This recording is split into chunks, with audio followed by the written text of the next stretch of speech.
સુરત જિલ્લાના પોલીસ મથકમાં એક સનસનાટીભર્યા કિસ્સામાં anti corruption bureau API PH જાડેજાને વકીલ ચિરાગ ગોંડલિયાને 3 લાખની લાંચ લેતા રંગે હાથ ઝડપી પાડતા ચકચાર મચી ગઈ છે.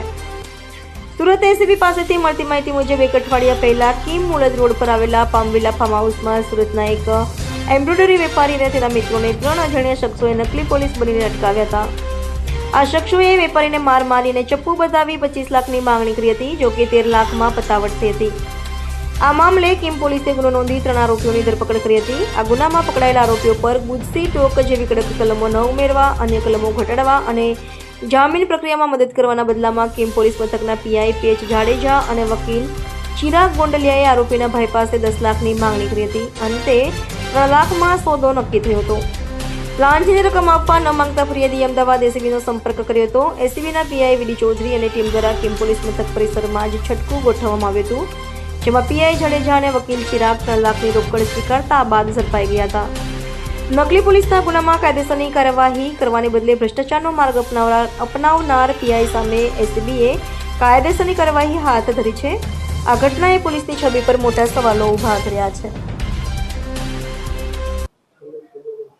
જી ગત રોજ અમદાવાદ શહેર એસીબી પોલીસ સ્ટેશનને ફરિયાદ મળેલી કે કિમ પોલીસ સ્ટેશનમાં એક હની ટ્રેપ અને ખોટી પોલીસની ઓળખ આપવા સંદર્ભનો ગુનો એક રજીસ્ટર થયેલો, જે અનુસંધાને ફરિયાદીના ભાઈ જેઓ પાસે કિમ પોલીસ સ્ટેશનના પોલીસ ઇન્સ્પેક્ટર પ્રવીણસિંહ જાડેજા તથા એક પ્રજાજન ચિરાગભાઈ ગાંડલિયા જે વ્યવસાય વકીલ છે તેઓ પાસે પ્રથમ 10 લાખ રૂપિયાની માગણી કરેલી અને રકઝકના અંતે 3 લાખ રૂપિયા નક્કી થયેલા, જે 3 લાખ રૂપિયાની લાંચ લેતા એ વકીલ તેમજ પીઆઈ જેઓની ધરપકડ કરેલી છે અને આગળની કાર્યવાહી હાથ ધરવામાં આવેલી છે. સર, આ લાંચ શા માટે માંગવામાં આવી હતી અને આખી ડીલ શું હતી?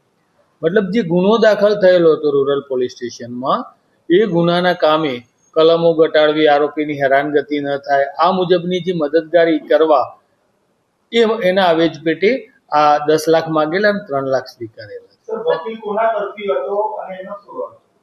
વકીલ એ મિડલમેનની ભૂમિકામાં હતા અને એ પીઆઈ તરફે એમણે ટૂંકમાં જે રકમ નક્કી થઈ એમાં એમનો રોલ હતો.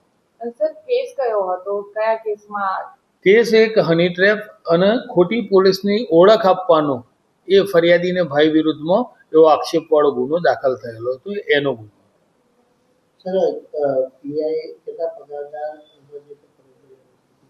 પીઆઈ 2013ની બેચના પીએસઆઈ તરીકેની ભરતીના છે. હાલમાં તેઓનો 90,000 પગાર છે. સર, કઈ ફરિયાદ પણ કરવામાં આવી છે કે ઘરેણા વેચીને આપ્યા છે? હા, એવું અમારા તપાસમાં નથી આવ્યું હાલ સુધી, પણ જો એવું તપાસમાં આવશે તો એ મુદ્દો પણ અમે ધ્યાને લઈશું. અભય થઈને નિષ્પક્ષતાથી નિરપેક્ષ રીતે વાસ્તવિકતાનો અરીસો રૂપી સચોટ માહિતી લાવતો સત્યની સાથે અભય ટાઈમ્સ.